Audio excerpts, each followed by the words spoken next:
Cabbage fry తయారు చేసుకునే విధానం చూద్దాం. స్టవ్ వెలిగించి కడాయి పెట్టి 2 టేబుల్ స్పూన్ల నూనె వేసుకోవాలి. నూనె వేడైనాక 1 టీ స్పూన్ జీలకర్ర, 1 టీ స్పూన్ పచ్చెనగపప్పు, 1 టీ స్పూన్ మినప్పప్పు, 1 టీ స్పూన్ ఆవాలు.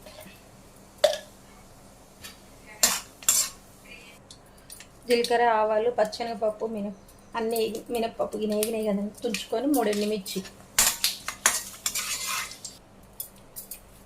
ఈ సైజు ఎల్లిగడ్డ పొట్టు తీసుకొని చితగొట్టుకున్న వెల్లుల్లి రెబ్బలు,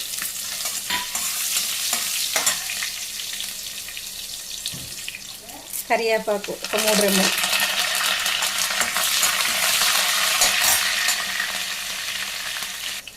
ఒక స్పూన్ పసుపు,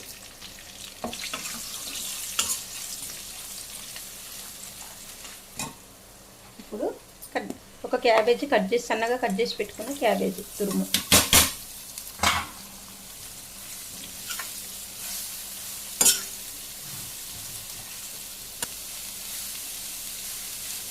ఇట్లనే వేగనియ్యాలి. ఫ్రై చేస్తూ వేయించుకోవాలి. ఇట్లా కలుపుతూ ఫ్రై చేసుకుంటాం వల్ల చాలా చిన్న మంటలను పెట్టి ఒక 2-3 నిమిషాలు హైలో పెట్టి తర్వాత సిమ్లలో పెట్టి ఫ్రై చేసుకోవాలి. గుడ్డు కూర తింటే ఎంత టేస్ట్గా ఉంటుందో అంతకన్నా మంచి టేస్ట్ ఉంటుంది ఇట్లా చేసుకుంటే. ఇప్పుడు మంచిగా వేగిపోయింది కదా, ఇప్పుడు ఉప్పు కారం వేసుకుందాం. 1 స్పూన్ కారం,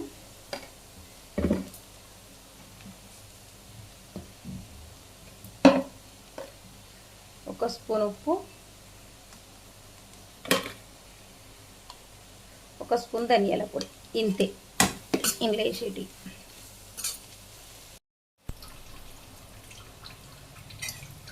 అంతే అండి, క్యాబేజీ ఫ్రై రెడీ అయిపోయింది.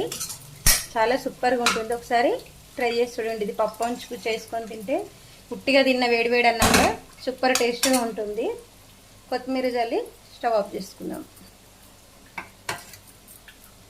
ఈ వీడియో కనుక నచ్చితే లైక్ చేయండి, షేర్ చేయండి, ఛానల్ని సబ్స్క్రైబ్ చేసుకోండి, కామెంట్ చేయండి.